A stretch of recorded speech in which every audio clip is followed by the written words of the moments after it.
What's up, my sexy people? Ooh, it's bright. It is bright. How can we fix this? I think that's a little bit better, except you cannot see my white shirt. It's like blending in. And I can't get this thing to stay up, which is really annoying, but whatever.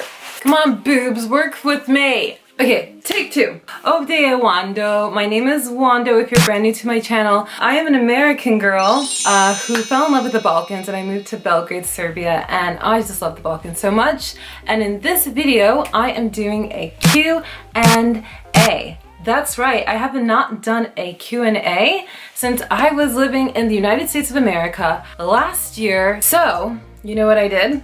I logged into my Instagram and I asked you guys to send me some questions about anything. It could be a crazy question, political question, a question you think I might be too scared to answer, and I am answering those questions. So if you do not follow me on Instagram, you missed asking me a question. I know, it's the biggest failure of your life, but we will get over it together. So I also asked you guys to send video questions.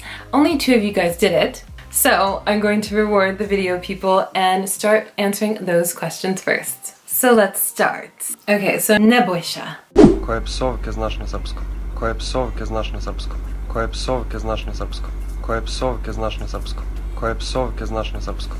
Koje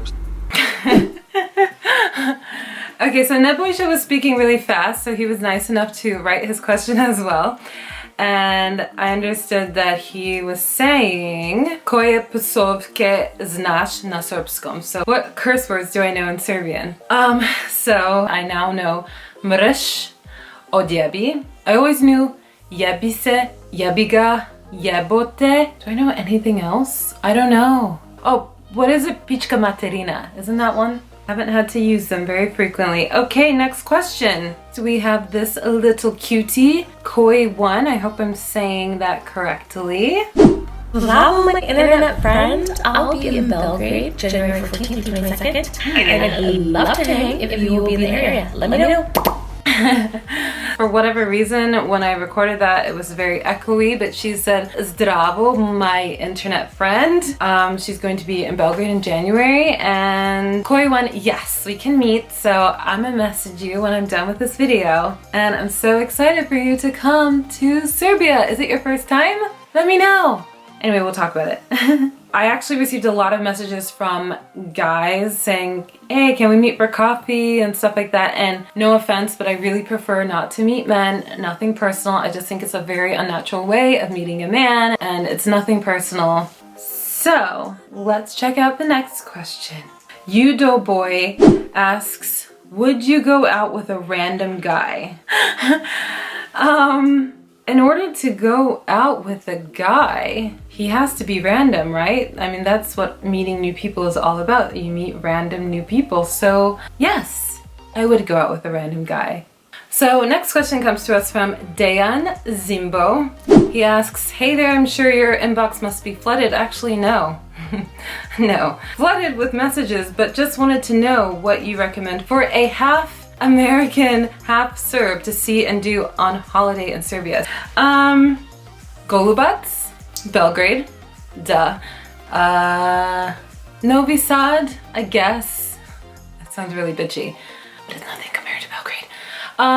Užice, Uvac, and Kopaonik. So next, so Vicky Groves, oh my god girl, excuse me. Vicky123 Groves wants to know, where do you get your hair done?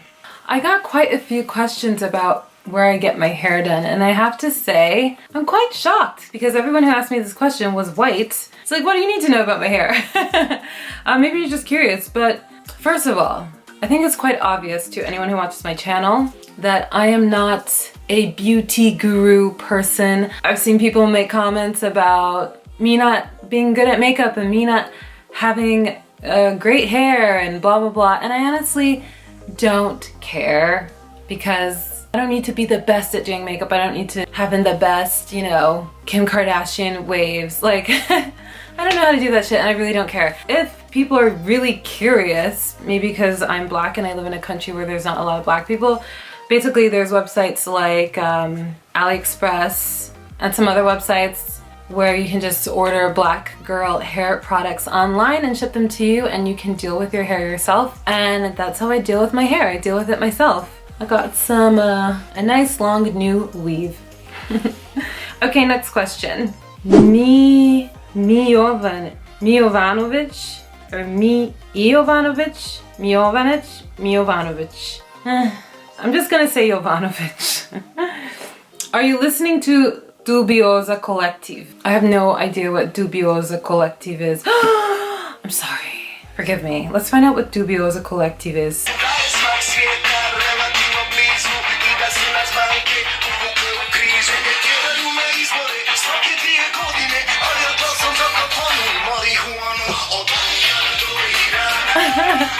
Oh, I've heard this song before.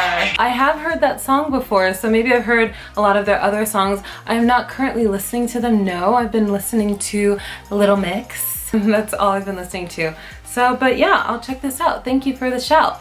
So, the next question is from Medici99. And Medici99's question is, why do you support Tottenham? That's a good question. So, almost 9 years ago, I moved to Australia. I hadn't been watching football for a few years, but I got back into football because when I was living in Australia, I was going through one of the hardest times in my life. It was the first time I was living abroad. I had a boyfriend, kind of, but we would always break up, get back together, break up, get back together. So I was in a shitty situation.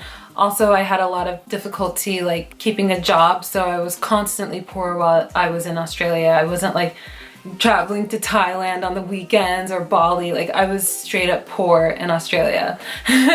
So it was one of the hardest times in my life, and I'm happy it happened because it made me realize that I really needed to change my life and really work harder and save money and make things happen for myself. But at the time it was really hard. But I had a roommate and he would always watch football, and so I would start watching football with him, and so I started getting back into football. And at the time, Tottenham, they qualified for the Champions League, and that's when Luka Modric was in the team, Gareth Bale, Aaron Lennon, Adebayor, Gallas. Like, I loved that team so much. It was a magical time. That team, that year, that 2010-2011 team just really inspired me because, you know, they didn't have the most money. They weren't the biggest team, and here they were, you know, beating AC Milan, and they were just killing it. And they gave me a reason to have something to be excited for. And even though I was going through this very hard time, Tottenham, following them, it became like my escape. They were like my family. I know it sounds weird, but I just fell in love with that team. Look how oily my skin gets. It's insane. Anyway, guys, if you're enjoying this video so far, please give it a like or a share. I'd love you, like forever. Forever. Okay, let's get back into the Q&A. So the next question is from Melanie Magdalene. Do you think Serbia should join the EU? To be completely honest, I have never been someone who follows politics. I really hate politics. I think a lot of political institutions are corrupt. They are corrupt. I don't even follow closely American politics or American news. Some people will say I'm an idiot for that. Other people will say I'm a genius. There's a lot of people like myself who choose not to follow the news and not to really follow politics. So I can't really comment, and as an American, I just don't know enough about the EU and how the EU works to really have an opinion on this. The only thing that I can say is that I want the best for Serbia. So if the majority of Serbian people feel like joining the EU would be the best thing for Serbia, then I support what the majority of Serbian people want.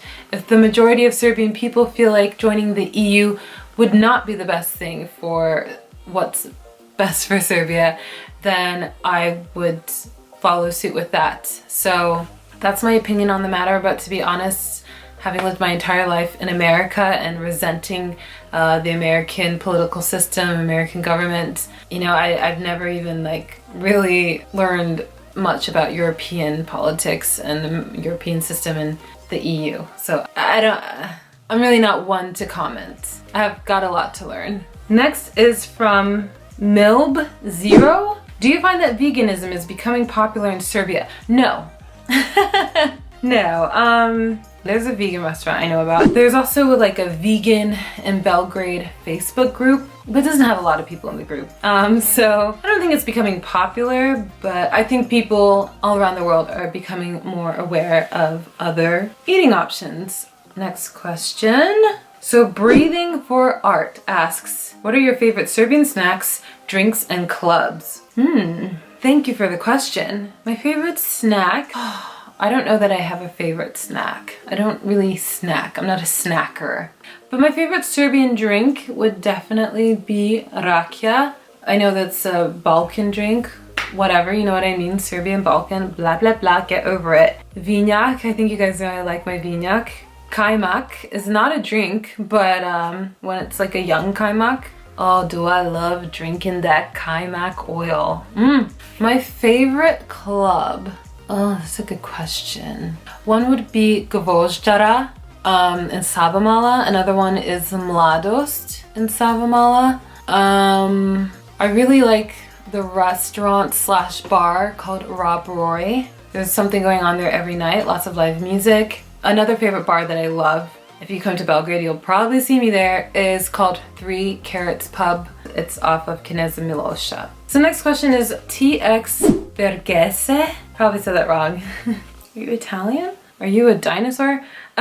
What do you do for work in Serbia? So I work for a remote work company that specializes in IT. However, I do not personally do IT.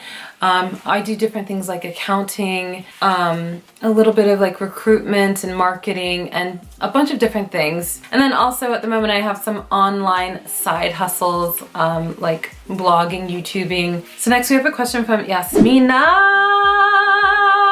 She says, my background is Serbian / Slovenian and I live in Australia. I was just talking about how I lived in Australia. How do you find friends in Serbia? I want to move there and experience what it's like living in Serbia, but I don't know anyone there. Also, since you don't speak Serbian fluently, how do you find people treat you? Do they love when you try? Okay, so a few questions there. Yes, they love it when you try. They love it a lot. You get free drinks when you try. Pretty much anywhere in the Balkans, if you try to speak the language, you get a lot of love. How do I find friends in Serbia? To be completely honest, it's actually quite weird. All of my closest friendships with people here in Serbia are people that I met 3 years ago when I was in Belgrade for less than 48 hours. So, you know, meeting people and making friends is really just a crapshoot. It comes down to absolute luck. But I found friends from going to bars by myself. I'll often befriend someone working at the bar. I've also met some people through my YouTube channel. Oh, I met a friend from work, Nina. I love her. So the most important thing is to just go out, and it's a numbers game. It's statistics. You know, if you meet 20 people, there is a chance that 1 or 2 of them won't suck. Okie doke, so we have a few questions to go here. Next question is from one of my favorite people, Isadora. Hi Isadora, zdravo. She asked, did you like the video with Stefanator? And I love you.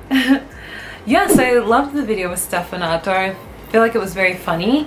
That sounds really obnoxious. I feel like my video was so funny, but I do feel like it was funny. I feel like I work well on YouTube videos when I'm collaborating with someone else. So I want to do that more. But I'm very sarcastic and self-deprecating, and my humor can be a bit dry, and I feel like when I make videos with other people, I feel like that comes across better. And I felt like that was the case with Stefanator, and he was so nice. Also, Macedonians are so nice. We had like an hour to like shoot both of our videos, and it was kind of a crazy day, but anyway, I had a great time. Okay, now here's a series of big questions from Alexandra.